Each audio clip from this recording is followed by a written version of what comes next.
Hello दोस्तों, welcome to my channel Prefinity. Today I am going to discuss with you about the test series और मैं आपको बताऊंगा कि टेस्ट सीरीज से ज़्यादा फायदा मैक्सिमम गेन कैसे लिया जाए। I am not talking about कि आप टेस्ट सीरीज में ज़्यादा से ज़्यादा मार्क्स लाएं। दैट इज़ नॉट माई मोटो और मैं ऐसा कभी नहीं बोलता कि टेस्ट सीरीज में ज़्यादा मार्क्स लाइए तभी एग्जाम में आएंगे, ऐसा कुछ नहीं होता। But yes, test series are very important for exam, especially engineering services exam के लिए तो बहुत इंपॉर्टेंट है टेस्ट सीरीज, क्योंकि ये आपको एग्जाम से पहले प्रैक्टिस करने का मौका देता है और आपकी स्पीड में हेल्प करता है, टाइम पे पेपर कंप्लीट करवाता है और एट द सेम टाइम आपका सिलेबस भी रिवाइज करवा देता है। तो कुछ कुछ पॉइंट्स हैं जो मैं आपके साथ डिस्कस करूंगा। सबसे पहले मार्क्स इन टेस्ट सीरीज। अब देखो, अभी फर्स्ट टेस्ट का रिजल्ट आप लोगों का आ भी सकता है और बाकी दो स्टार्ट हो चुके हैं टेस्ट सीरीज कोचिंग, जितनी भी कोचिंग्स हैं, और उसके मार्क्स के रिजल्ट आने ही वाला होगा। तो मे बी आपके मार्क्स किसी के 200 प्लस आएंगे, तो वो गुड स्कोर है। ठीक है, गुड स्कोर है, कई लोग ले आएंगे, तो इसमें मैं जानता हूँ कई लोगों को, उनको मैं पर्सनली मेंटर कर रहा हूँ, तो they are doing good. But अगर आपके मार्क्स 120 आ रहे हैं, 120 से 150 की रेंज मान लीजिए, मैक्सिमम स्टूडेंट्स यहाँ होते हैं, मैक्सिमम। और मैं अपने मार्क्स ही बता दूंगा, जब मैं टेस्ट देता था तो गाइस मेरे मार्क्स 140 से ऊपर कभी नहीं आए टेस्ट में। ओके, सो इसके भी कुछ रीजंस होते हैं, मैं भी आपके साथ डिस्कस करता हूँ। तो पहले तो सबसे पहले जो ये मार्क्स ला रहे हैं, वेरी गुड, वो 200 वाले, कीप इट अप, ऐसा ही करता रहिए और कंसिस्टेंटली ट्राई करिए कि 200 प्लस आए। अब गाइस जिनके मार्क्स कम आ रहे हैं, तो सबसे पहले तो आपको डिमोटिवेट नहीं होना है, इट्स नॉर्मल। बहुत लोगों के आते हैं इतने कम मार्क्स, ट्रस्ट मी। मैं बहुत लोगों को जानता हूँ जो सिलेक्ट हुए हैं और I am one of them. तो जिनके टेस्ट सीरीज में कभी अच्छा परफॉर्मेंस नहीं आया बट मेन एग्जाम में 200 प्लस आए हैं। सो लेकिन जो मैं पॉइंट बता रहा हूँ ना, इसको नोट कर लीजिएगा एक छोटी सी कॉपी में, क्योंकि ये सही में बहुत इंपॉर्टेंट होगा। क्योंकि टेस्ट में नंबर नहीं आ रहे, इट्स फाइन, बट उसका एनालिसिस इज वेरी इंपॉर्टेंट।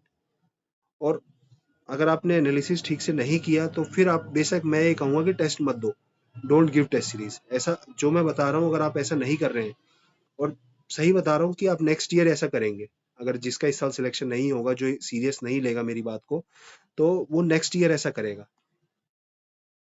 ऐसे किए बिना सिलेक्शन होगा ही नहीं, या फिर वो टेस्ट सीरीज नहीं देगा, कोई दूसरे तरीके से कर लेगा। तो देखिए, मार्क्स कैसे भी आए, सबसे पहले आपके मार्क्स कम भी आए तो it's fine, no need to worry. कम मार्क्स वालों को जो मैं बता रहा हूँ वो करना है। ठीक है, कम मार्क्स आ रहे हैं, एक रीजन होता है कम मार्क्स आने के, एक तो आपकी नॉलेज कम है। ठीक है, नॉलेज कम है आपकी, आपने इतनी प्रैक्टिस नहीं करी है, फर्स्ट टाइम दे रहे हैं, आपकी प्रैक्टिस कम है। ठीक है, आपने पहला टेस्ट दिया होगा, नॉलेज नहीं है, प्रैक्टिस नहीं है, मेंस पहली बार दे रहे हैं, क्वेश्चंस ऐसे मेंस के देखे नहीं है, तो इट्स ओके, होता रहता है ऐसा। ठीक है, और एक और जो डाउट होता है कि पेपर टाइम पे कंप्लीट नहीं हुआ टेस्ट सीरीज का, इट्स फाइन, ये भी ठीक है, शुरुआत में ऐसा होगा, इवन फाइनल टेस्ट तक आपका पेपर टाइम पे कंप्लीट नहीं होगा, कोई दिक्कत नहीं है। बट आपको करना क्या है कि इसके बाद, देखो इसके बाद क्या करना है, पहले जब घर पे आएंगे, after coming back to home, तो आपने 5 क्वेश्चन टेस्ट में अटेम्प्ट किए होंगे, हो सकता है किसी के 4 ही हुए हो, किसी के 3 ही हुए हो, इट्स फाइन। नहीं हो पाता है बहुतों बहुतों पे स्टार्टिंग में, क्योंकि इतना नॉलेज नहीं होता, बेस नहीं होता है, तो इट्स ओके। घर पे आके है ना, उसी दिन सेम डे आप क्या करिएगा, रेस्ट 3 क्वेश्चन जो रह गए हैं उसको आके अटेम्प्ट करिएगा। ठीक है, बचे हुए क्वेश्चन को अटेम्प्ट करिएगा। टाइम बाउंड करने में आपको दिक्कत हो रही है तो नॉर्मल कर लीजिए, कोई दिक्कत नहीं है। अभी आपकी इतनी नॉलेज नहीं है, और जिसको अच्छा आता है, सब कुछ आता है, वो टाइम सेट करके घर पे आके भी 2 घंटे सेट कर ले। ठीक है, और उनको 20-20 नंबर वाले क्वेश्चन होते हैं, वो 60-60 वाले, तो उनको 40 मिनट का एवरेज मान के कर ले, तीन क्वेश्चंस को। तो सेम डे आपको सेम डे घर पे आके बचे हुए 3 क्वेश्चन करने हैं। ये सबसे पहला एनालिसिस है। बिफोर बिफोर की सॉल्यूशंस देखें, सॉल्यूशन देखने से पहले ये बचे हुए 3 क्वेश्चन को सेम डे करना है। ठीक है, अब आपने 8 क्वेश्चन कर लिए, क्योंकि क्या होता है एग्जाम में तो आप 5 करेंगे और फिर आप छोड़ देते हैं 1 हफ्ते तक। गाइस, टेस्ट सीरीज का एनालिसिस उस दिन और नेक्स्ट डे, मतलब 2 दिन के अंदर हो जाना चाहिए, वरना वो टेस्ट देने का कोई फायदा नहीं है। उसके बाद अगला पॉइंट आता है एनालिसिस। ठीक है, अब आपने शाम को आके वो कर लिया कि सेम डे बचे हुए 3 क्वेश्चंस कर लिए। अब क्या होगा, सबसे पहले आपकी कुछ मिस्टेक्स हुई होंगी। ठीक है, अब सॉल्यूशंस आ चुके हैं, नेक्स्ट डे आप करेंगे जब, देखो उस दिन आप 3 ही कर पाएंगे, उसके अलावा कुछ नहीं कर पाएंगे। उसके बाद सॉल्यूशंस आ चुके होंगे, तो आप सबसे पहले अपनी मिस्टेक देखिए, कितने क्वेश्चन गलत हुए, कितने करेक्ट हुए। जो आपने एग्जाम में करेक्ट कर लिया, आपका आंसर मैच हो गया, आंसर मैच, कंसेप्ट मैच, तो उस क्वेश्चन को ना आप छोड़ दीजिए, leave it, leave that question. ठीक है, वो क्वेश्चन आपको आता है, वो एग्जाम में भी आप सही कर देंगे। जब आपने टेस्ट सीरीज में जो क्वेश्चन सही कर दिया, वो आपने एग्जाम में भी सही कर दिया। अब जो मिस्टेक हुई है, मिस्टेक वाले क्वेश्चंस को आपको क्या करना है, आपको दोबारा सॉल्व करना है, सॉल्व अगेन। ठीक है, सॉल्व अगेन, सॉल्यूशन देखिए उसका, उसमें कंसेप्ट मिस्टेक देखिए। इसमें क्या क्या देखना है आपको, कंसेप्ट देखना है, क्योंकि कंसेप्ट में आप गड़बड़ कर रहे होंगे, या फिर आपने टाइम की वजह से नहीं कर पाया, तो उसको स्पीड अप, उसको दोबारा सॉल्व करोगे। क्योंकि देखो, स्पीड कैसे इंप्रूव होती है, स्पीड इंप्रूव होती है doing same question again and again. एक क्वेश्चन को अगेन एंड अगेन करने से स्पीड इंप्रूव होती है। सेम कंसेप्ट पे आपने बार बार सिमिलर फॉर्मूले को 10 बार लगाया होगा, तो आपकी स्पीड है ना, ऑटोमेटिकली आपको पता भी नहीं चलेगा, इंक्रीज हो जाएगी। ठीक है, तो जो आपने मिस्टेक करी है, देखो यही यही फंसता है मामला, कि जो मिस्टेक हुई है, उस मिस्टेक को आपको दोबारा सॉल्व करना है उस दिन, उसका कंसेप्ट पढ़ना है, उसका फॉर्मूला पढ़ना है। ठीक है, और फिर क्या करना है, उसको स्टार मार्क कर लेना है, उस क्वेश्चन को स्टार मार्क। ठीक है, क्योंकि देखो, जो करेक्ट हो गया ना, वो हो गया सही, उसको कोई दिक्कत नहीं है, वो क्वेश्चन आपको आता है। अब उस क्वेश्चन को आप स्टार मार्क कर लेंगे, और इस स्टार मार्क क्वेश्चन को एग्जाम से पहले एटलीस्ट 2 टाइम्स, ठीक है, एटलीस्ट मैं कह रहा हूँ, एटलीस्ट 2 टाइम्स आपको पढ़ना है, सॉल्व करना है आपको, विदाउट यूजिंग एनी सॉल्यूशन। जैसे 15 दिन बाद दोबारा उठा लिया उस क्वेश्चन को, पहले पेपर को, और उसके फिर जो स्टार मार्क क्वेश्चन ही, ओनली स्टार मार्क क्वेश्चन लेके, और आपने क्या किए, सॉल्व कर लिए। Getting my point? तो स्टार मार्क क्वेश्चन बहुत इंपॉर्टेंट है, वो आपको कम से कम 2 बार एग्जाम से पहले करना है। अब देखो, बीच में 1 वीक का टाइम मिलता है, 1 वीक टाइम मिलता है, उसमें क्या करना है, देखो आपको है ना, जो टेस्ट, या तो आप देखो टेस्ट सीरीज दे रहे हो, तो फिर आप टेस्ट का शेड्यूल फॉलो करो। और अगर आप टेस्ट सीरीज ऐसी मजे मजे में दे रहे हो, तो इससे अच्छा मत दो, आप अपनी पर्सनल तरीके से तैयारी करो, घर में बैठ के ही प्रैक्टिस करो। जो आपका सब्जेक्ट तैयार हो रहा है, उसका टेस्ट दो पुराने ईयर के उठा के, कोई दिक्कत नहीं है, वैसे भी तैयारी होती है, वैसे भी पेपर निकलते हैं लोग, और इस साल भी निकालेंगे। कई लोग होंगे जो वहाँ टेस्ट सेंटर में बैठेंगे भी नहीं, और उनके टॉप 10 में रैंक आएगी, टॉप 20 में रैंक आएगी। तो जो बचा हुआ 1 वीक है, 2 टेस्ट के बीच में जो गैप होता है 1 वीक का, तो उसमें क्या करना है ना, आपको पीवाईक्यू प्रैक्टिस करनी है उस वीक में पूरी। जितने भी उस टॉपिक्स हैं, उस सब्जेक्ट्स हैं, पीवाईक्यू प्रैक्टिस करना है, फॉर्मूले रिवीजन करने हैं। ठीक है, फॉर्मूला रिवीजन करना है, थ्योरी, थ्योरी देखो, थ्योरी को मैं ना, अभी थ्योरी पे भी एक पॉइंट डिस्कस करेंगे, मुझे यहाँ लिख देता हूँ मैं, किंतु मैं भूल जाता हूँ थ्योरी। ठीक है, फॉर्मूला रिवीजन करना है उसी वीक उसका, और जिस वीक, जिसका नेक्स्ट वीक टेस्ट है, और देखो नेक्स्ट वीक क्या होता है, वो पुराना वाला टेस्ट के भी क्वेश्चंस आते हैं, तो पुराने वाले के भी आप थोड़े थोड़े जो मिस्टेक्स हैं उसको देख सकते हैं। और जो पीवाईक्यू में आपको डाउटफुल, देखो पीवाईक्यू में भी स्टार मार्क क्वेश्चन निकलेंगे, स्टार मार्क, तो उन स्टार मार्क क्वेश्चन को भी बार बार प्रैक्टिस करना है, again and again, at least 2 to 3 times करना है एग्जाम से पहले, स्टार मार्क क्वेश्चंस को। देखो ये, मेरा एक दोस्त था, जब वो टेस्ट सीरीज दे रहा था ना, तो उसको किसी ने ये बात बताई, तो उसने वो पेन पेपर से नोट कर ली। मतलब उसने मेरे से कहा कि मैंने उस बात को नोट कर लिया था, कि जो मुझे एक सीनियर ने बताया कि ऐसे ऐसे ऐसे उसने पिछले साल किया था, तो उसने उस बात को एक पेपर में नोट करके अपने कमरे में चिपका लिया था, और वो उसको फॉलो किया उसने पूरे पूरे जो मेंस की प्रिपरेशन के दौरान था। और उसी में उसने ना बस 30-40 मार्क्स एक्स्ट्रा गेन किए, उस just for sticking to the plan, उस प्लान से जुड़े रहने से। तो ठीक है, कई लोग नहीं फॉलो करते, उनके वो बहुत ब्रिलियंट होते हैं, बट हर कोई ब्रिलियंट नहीं होता है। तो आपको उस वीक में अपने पीवाईक्यू सॉल्व करने हैं, फॉर्मूला रिवीजन करना है। देखो थ्योरी मत पढ़ना, थ्योरी पे डिस्कस कर लेते हैं, ज्यादा नोट्स वोट्स पढ़ने की जरूरत नहीं है। देखो क्या होता है एग्जाम में ना, आपको अगर आप थ्योरी देखो, मैक्सिमम न्यूमेरिकल आते हैं।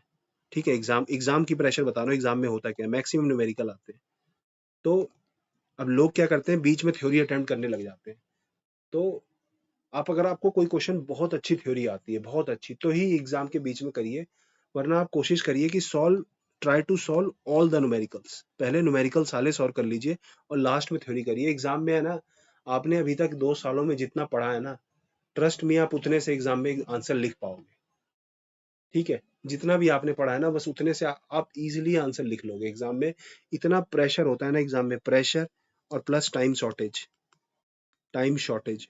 तो वो बहुत ही ज़्यादा टफ होता है। और एक और इम्पोर्टेंट पॉइंट जो मैं बताना चाहता हूँ, देखो पहला पांचवा कंपलसरी है और बाकी 3 क्वेश्चन आपको करने हैं, 3 क्वेश्चंस। अब कई लोग पूछते, डाउट में रहता है कि पहला पांचवा पहले करें या या बाकी 3 क्वेश्चन पहले करें। तो देखो पहला पांचवा मेरे हिसाब से लास्ट में करना है। लास्ट में जैसे ही पेपर स्टार्ट हो, सिलेक्ट क्वेश्चंस, क्वेश्चन को सिलेक्ट करिए। सिलेक्ट एटलीस्ट 2 तो कर ही लीजिए, एटलीस्ट 2 क्वेश्चंस तो सिलेक्ट कर लीजिए, ठीक है? क्योंकि लास्ट में आप क्वेश्चन सिलेक्ट करने में ट्रस्ट में बहुत गड़बड़ होगी। शुरू में आप एटलीस्ट 2 क्वेश्चन सिलेक्ट कर लीजिए, 5 मिनट्स दीजिए, 5 मिनट दीजिए, कोई दिक्कत नहीं है। बट 5 मिनट में आपने दो एटलीस्ट 2 क्वेश्चन सिलेक्ट हो जाने चाहिए। और सिलेक्ट करते हुए आपको क्या ध्यान में रखना है कि 40 प्लस मार्क्स आपको आने चाहिए उस क्वेश्चन में। ठीक है, एग्जाम से पहले मैं और भी बता दूंगा जस्ट बिफोर एग्जाम की कैसे एग्जाम में प्रेशर होता है, कैसे हैंडल करना होता है, बीच में ब्रेक में क्या करना होता है, वो सब मैं एग्जाम से पहले बता दूंगा आपको। बीच में एक आध बार और कुछ ना कुछ जो बच्चे मुझसे डाउट पूछेंगे, जो स्टूडेंट्स, वो मैं ले लिया करूंगा। और इसको लास्ट में अटेम्प्ट करना होता है, तो टेस्ट सीरीज में इंप्लीमेंट करिए। देखो किसी किसी का अपना प्लान होता है, कोई कोई पहला पांचवा भी करता है, तो मैं यही कहूंगा कि implement implement all the plan in test series, all plan in test series, और जो बेस्ट हो ना उसको एग्जाम में इम्प्लीमेंट करना है। ओके। और एक और इसमें इंपॉर्टेंट पॉइंट होता है कि जैसे यूपीएससी कई बार क्या होता है ना, पैटर्न बनाता है कि दूसरे क्वेश्चन में इसी सब्जेक्ट से क्वेश्चन देगा, तीसरे तीसरे क्वेश्चन में इसी सब्जेक्ट से क्वेश्चन देगा, या चौथे क्वेश्चन में इसी सब्जेक्ट से देगा। तो पैटर्न भी पकड़ो, आपके पास बहुत लंबा टाइम है अभी, तो इस बीच में पैटर्न पकड़ो। और यही सब देखो, ये सब छोटी छोटी चीजें हैं ना, क्योंकि कंपटीशन इतना ज्यादा है, सही बता रहा हूँ कि प्री में मैं बहुत ऐसे लोगों को जानता हूँ दोस्तों, प्री प्री में बहुत ऐसे लोगों को जानता हूँ जिनके 300 प्लस मार्क्स हैं, तो वो ऑलरेडी आपसे 20 30 40 मार्क्स एज में है। ये सिविल, इलेक्ट्रिकल और मैकेनिकल, ये तीनों ब्रांच की बात कर रहा हूँ मैं, सिविल इलेक्ट्रिकल मैकेनिकल। इसी में मुझे अभी लोगों ने इतना फीडबैक नहीं दिया है मार्क्स का, कम ही मार्क्स का फीडबैक दिया है एक दो लोगों ने। लेकिन सिविल में गाइस 300 प्लस काफी लोगों के हैं, या 290 तो बहुतों के हैं, बहुतों के। ठीक है, कम से कम मैं बता रहा हूँ 100 प्लस लोगों के 290 प्लस 290 होंगे सिविल में। तो 100, हाँ 100 होंगे यार, गेट में जिसकी टॉप 300 में रैंक आई होगी उन सबके आ रहे होंगे, इन्होंने सीरियस पेपर दिया होगा। तो आपको मेंस में 400 प्लस का टारगेट रखना है, स्कोर करना है। अगर आपके 400 मेंस में आ गए, आपका 100% सिलेक्शन होगा, कोई सिलेक्शन नहीं रोक सकता आपका। 400 से आपके जितने मार्क्स कम होंगे ना, उतने से ही सिलेक्शन रुकता है, चाहे आपके प्री में कम आए हो, चाहे इंटरव्यू में कम लगे हो। लेकिन 400 से जितने मार्क्स आपके कम होंगे ना, उतने से आपका सिलेक्शन रुकेगा, और 400 से जितने ज्यादा होंगे, उतने से आपका सिलेक्शन 100% श्योर हो जाएगा। प्लेन से आजकल बहुत डर लगता है दोस्तों, प्लेन पे थोड़ा ध्यान देना आजकल। जब तक ये चल रहा है तब तक अवॉइड ही करना, क्योंकि आपको एयर इंडिया वाला केस तो पता ही लगा होगा।